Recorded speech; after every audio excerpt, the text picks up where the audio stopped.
আসসালামু আলাইকুম। আপনারা যারা দেখছেন এগুলি হচ্ছে আসলে ব্রুকলির চারা। আমার যে ভাইটি ব্রুকলির চারাগুলো এখানে প্যাকেটে ঢোকাচ্ছেন, তিনি এই চারাগুলো নিজে উৎপাদন করেছেন। তো আমি একদিন ফেসবুকে পোস্ট দিয়েছিলাম যে কারো কাছে ব্রুকলির চারা পাওয়া যাবে কিনা আমাদের এখানে। যেহেতু আমাদের এই অঞ্চলে আসলে কৃষিকে এত বাণিজ্যিকভাবে খুব করার মতো জায়গা নেই, করা হয় না।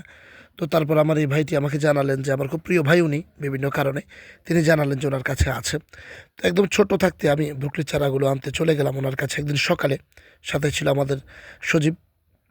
তো তার কাছ থেকে চারাগুলো নিয়ে এলাম, এনে লাগালাম। তারপর যে জমিটিতে লাগাচ্ছি দেখছেন এখানে আমি আগে থেকে টমেটো গাছ লাগিয়েছি এবং এর সাইডে কিছু লেবু গাছ ছিল।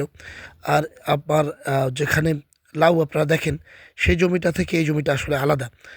তো ব্রোকলি চারাগুলো আনার পর লাগালাম। আমি দেখি পরীক্ষামূলকভাবে আসলে করার জন্য এগুলো নিয়ে এসেছি কতটুকু হয়। তো আবার একই জমিটাতে আমি একটা সমন্বিত খামারের মতো আমি অনেক কিছু করি ছোটোখাটো নিজেদের ফ্যামিলির জন্য যা প্রয়োজন হয়, সেটাতে শুধুমাত্র বাণিজ্যিকভাবে করি না। তো এটাতে আপনারা দেখছেন পিলার নিয়ে আসছি। পিলার দিয়ে আমি একটা মাচা দেওয়ার চেষ্টা করব এখানে, যেহেতু বর্ষাকালে এখানে পানি উঠে যায়। মানে অল্প বৃষ্টিতে এখানে পানি থাকে। তো আমি শেষ সময়ে আমি এখানে আসলে চাষাবাস করতে পারি। যে সময় ব্রুকলি আমি লাগিয়েছি সে সময় আসলে বাজারে ফুলকপি ব্রুকলি একদম সস্তায় বিক্রি হচ্ছে। তারপর লাগালাম, এটা শখ থেকে আসলে ব্রুকলি দিয়ে অঞ্চলে এখনও পর্যন্ত আলাদা একটা হাইপ তৈরি করেছে। তো আমার লেবু দেখতে পাচ্ছেন, এগুলো আমি সাতক্ষীরা থেকে এনেছিলাম।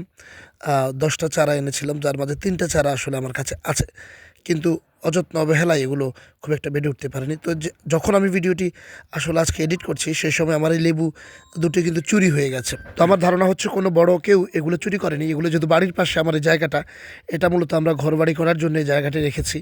তো এখানে আমি প্রতি সিজনে নিজেদের জন্য প্রয়োজনীয় সবজিগুলো করি। তো আমার মনে হয় লেবুগুলো ছোটো বাচ্চারা এখানে প্রায় সময় হামলা করে, তারা চুরি করে নিয়ে গেছে। তো আমি এই জন্য এখানে চাচ্ছি যে মাচা করে দেওয়ার জন্য।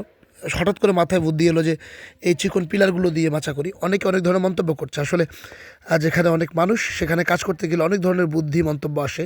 তো আমি এটাতে বহু আগ থেকে প্রসিদ্ধ। আমি মানুষের বুদ্ধি শুনি কিন্তু নেই না।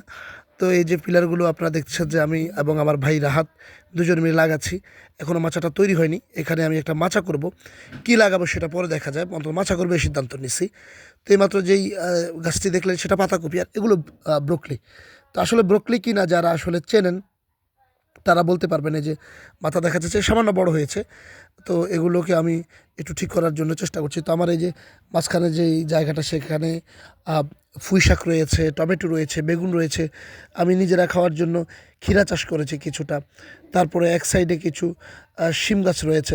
মানে এই জায়গাটাতে আমি সারা বছর অনেকগুলো কাজ করি। ওই যে আপনাদেরকে দেখাচ্ছি বোটাটা দেখতে পাচ্ছেন যে আমার লেবুগুলো ছিল এখানে, একটু আগে যে লেবুগুলো দেখেছিলেন এই দুটো লেবু কিন্তু এখন আর নেই। পিলারের যে মাচাটা দিচ্ছি সেটাতে আসলে কি লাগানো যায় আর পিলারের মাচা কেমন টেকসই সেটা একটু জানাবেন।